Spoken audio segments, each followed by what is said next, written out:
मेरे को याद है पाकिस्तान वाली जब सर्जिकल स्ट्राइक हुई थी तो अपने नवजोत सिद्धू का बयान था। नवजोत सिंह सिद्धू है, नवजोत सिंह सिद्धू का बयान था।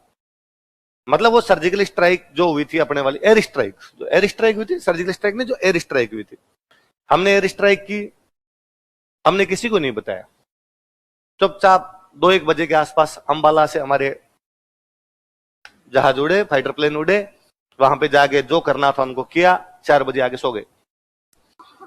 2 घंटे में हमें जो अभियान करना था हमारा कर कुरा दिया। हम शांत, हमने किसी को कानों कान खबर नहीं दी, ना देश में ना बाहर के हमने कुछ ऐसा किया है। 7 बजे के आसपास पाकिस्तान के एक मंत्री ने ट्वीट किया, पाकिस्तान वालों ने ट्वीट किया और पाकिस्तान वालों ने उनका मार दिया। हमारी सीमा में घुस के और वो लोग ऐसे बम डाल के चले गए। पाकिस्तान को ये लगा कि दुनिया की सहानुभूति आएगी। भाई ऐसे कैसे कर सकता है भारत, किसी देश की बाउंड्री में घुस के और कैसे मार सकता है? तुम देश की किसी दूसरे देश की बाउंड्री में 200 किलोमीटर अंदर घुस के बम कैसे डाल सकते हो? यह अंतरराष्ट्रीय सीमाओं का उल्लंघन है, अतिक्रमण है, वायलेशन है और भारत को इसकी सजा मिलेगी। पाकिस्तान को लगा पूरी दुनिया भारत के खिलाफ हो जाएगी, पर दुनिया दुनिया है जी, दुनिया पितल दी है।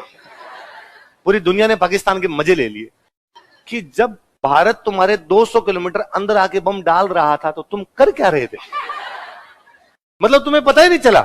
तो पाकिस्तान वाले बापड़े भोले हैं, अरे भोले लोग लगते हैं वो। बापड़े एक ब्लेंडर और कर गए, उन्होंने एक ट्वीट और किया कि अंधेरा था इसलिए हमें पता नहीं चले कि उनके प्लेन आ रहे हैं। लोगों ने कहा रे आंख से नहीं देखने होते, रडार होती है, रडार है, और रडार कैच करती है आगे से क्या आ रहा है क्या नहीं रहा। हाँ ये बात अलग है कि तुम्हारे पास रडार चाइनीज है इसलिए बंद हो गई होगी।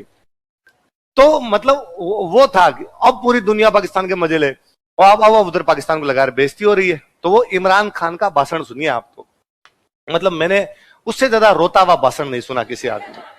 इमरान खान अपनी पाकिस्तान, इमरान खान प्रधानमंत्री है, वो पाकिस्तान की संसद में खड़ा होकर भाषण दे रहा है। वो कह रहा है भारत ने ये लड़ाई शुरू कर दी है, लेकिन हम भारत से डरने वाले नहीं है।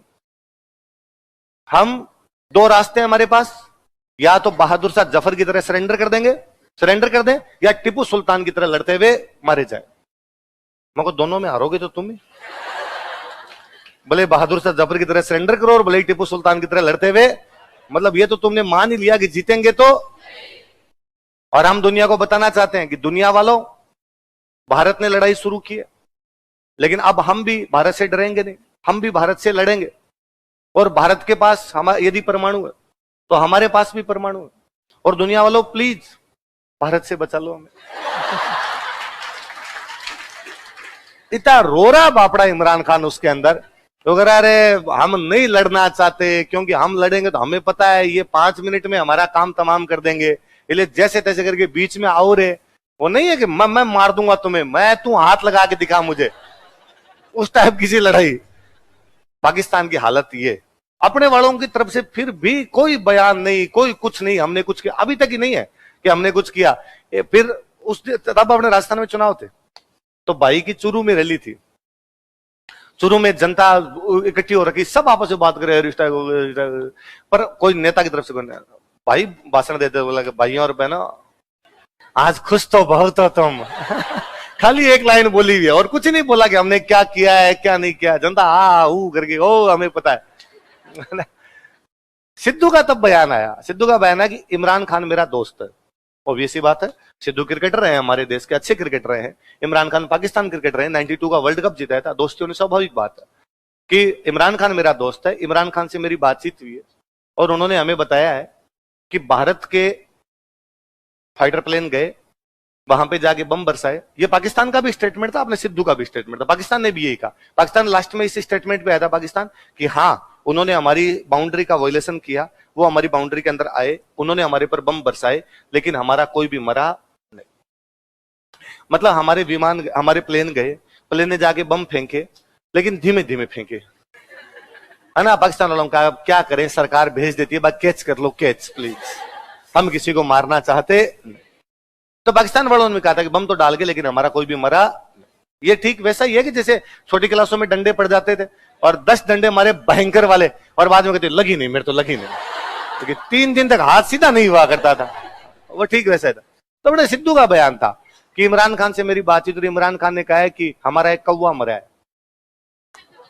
क्या मरा है? आपकी नहीं बनती होगी किसी पार्टी से, वो सेना का मामला था, पार्टी का मामला नहीं था। आप कम से कम अपने देश के अंदर इस प्रकार के बयान तो नहीं दे सकते। जब हम तीसरे पक्ष से लड़ रहे हैं तब इस प्रकार के सार्वजनिक बयान, आप कमरे में बैठ के कुछ ही बात कीजिए। आप कहिए कि नहीं रहे बीजेपी वाले झूठ बोल रहे हैं, मैडम कुछ नहीं किया, फर्जीवाड़ा फैला रहे हैं, कीजिए आप। पर किसी तीसरे देश को, जो आपका दुश्मन देश है, उसको इस प्रकार से मौका मत दीजिए कि वो आपकी बातों की बातें मजाक उड़ाए।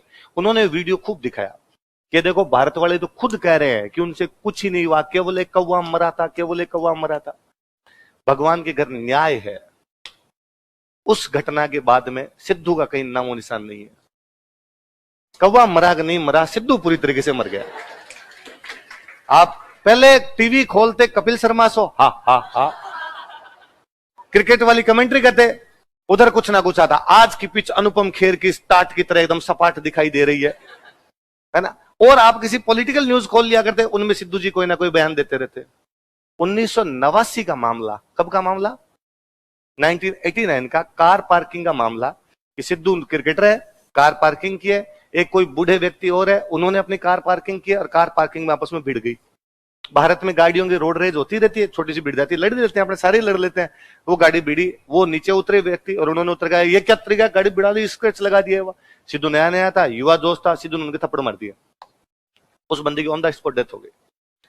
वो बुजुर्ग व्यक्ति थे, उनको मिर्गी के दौरे आते थे। कुछ नॉन इंटेंशनल मर्डर है, मेरा इंटेंशन नहीं था मर्डर करने का, लेकिन मर्डर हो गया। इस प्रकार की चीजों के अंदर बेल हो जाती है, थोड़े साल वो मुकदमा से चलता है, बाद में ठीक है भाई, मारना चाहता नहीं था आदमी, लेकिन गलती से। सिद्धू को उस मामले में जेल हुई। लोग नॉन इंटेंशनल में बाहर आ जाते हैं। सिद्धू 1989 के मामले में 2020 के अंदर जेल गए। 30 साल तो मामला चला। अब सरकार ने कहा कि कौवा मरा, दूसरा मरा। हम बताते हैं भाई साहब क्या होना है क्या नहीं होना है। इसलिए थर्ड पक्ष से जब भी कोई लड़ाई हो, तब कोई अपना फायदा आपस के अंदर उठाना। एक बात और मुझे इससे हमेशा अच्छी लगती है कि आप नोटिस कीजिए, हम नहीं जानते कि अलाउद्दीन खिलजी ने जब चित्तौड़ पर कब्जा किया था तब अलाउद्दीन खिलजी की तरफ से अच्छे कौन कौन लड़े थे। पर हम ये जानते हैं कि गोरा और बादल उसके अंदर लड़े थे, हारे। पर हम हारे हुए लोगों को जानते हैं, उनके नाम थे, क्या कहते हैं, गोरा और। हम जेता और कुंपा को जानते हैं। किसको जानते हैं?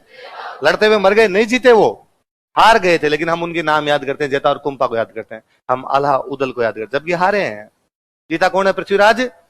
इसका मतलब हमारी जो संस्कृति थी, हमारी जो सभ्यता थी, वो ये मानती थी कि हार जीत से महत्वपूर्ण संघर्ष करना है, लड़ना महत्वपूर्ण है। जब आप लड़ना ही छोड़ दोगे, जब आप संघर्ष करना ही छोड़ दोगे, ये बड़ी हार है। जब तक आप लड़ रहे हो तब तक आपकी हार है। तब मुझे कई बार लगता है कि आजकल बच्चे मेरे पास आते हैं कि सर मैं 1 नंबर से फेल हो गया, माध्य नंबर से फेल हो गया प्री में, कोई बात नहीं, दोबारा तैयारी करो। नहीं शायद लोग क्या कहेंगे। अरे लोग क्या कहेंगे, अपने लोग तो अप्रिशिएट करते हैं। हमने आला उद्दल के गीत गाए, हम नहीं जानते पृथ्वीराज चौहान का सेनापति कौन है जो जीत गया था। हमें नहीं पता शेरशाह सूरी के सेनापति कौन थे जो युद्ध में जीत गए थे। हम जेता कुंपा को याद करते हैं, हम गोरा बादल को याद करते हैं, हम आला उद्दल को याद करते हैं। इसलिए संघर्ष आवश्यक है। जब आप हथियार ही डाल देंगे, जब आप लड़ेंगे ही नहीं, तो बात ही खत्म होगी। बातें उन्हीं की तो की जाती है जो संघर्ष करते हैं, भले वो हारे भले वो। और ऐसे मुकाबले के अंदर संघर्ष करना जिसके अंदर आपको लगता है कि नहीं मुकाबला कठिन है, उसमें तो हारने का भी मजा ही है यार अपने आप के अंदर। उसमें आपको कौन कह रहा है कि आप लड़े थे, ये कितनी बड़ी बात है कि आप 1 नंबर से फेल हुए, आप 2 नंबर से फेल हुए, आप 5 नंबर से फेल हुए। कब? जब एग्जाम दिया। कितने ऐसे लोग हैं जो ये सोच ही नहीं पाते कि ये एग्जाम भी देना है, जिन्होंने पहले ही तो हथियार डाल रखे हैं ना, आरएस नहीं हो पाएगा, कोई दूसरे वाला देख लेते हैं। ऐसे भी तो कितने लोग हैं अपने आप में, है ना। तो अपने आप को कभी यूं अपने ये नहीं मानना कि भाई लोग ऐसा कहते हैं, हमारे लोग कभी ऐसा नहीं कहते। हमारे लोगों ने उन लोगों को ज्यादा अप्रिशिएट किया जो भले हार गए थे, लेकिन उन्होंने क्या किया था, लड़े थे। आई याद रहेगी बात। तो कौन सेनापति दोनों के नाम बताओ। चलो अगला लिखो। नागौर का युद्ध, बैटल ऑफ नागौर।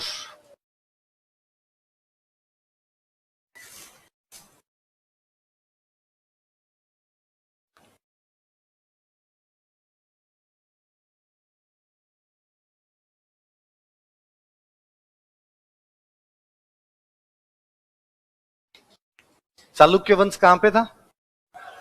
गुजरात।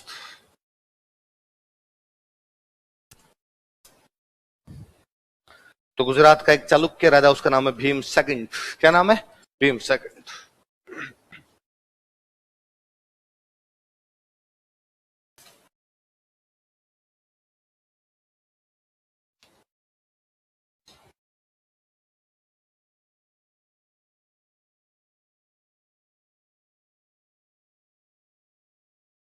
कारण लिख लो क्या कारण था।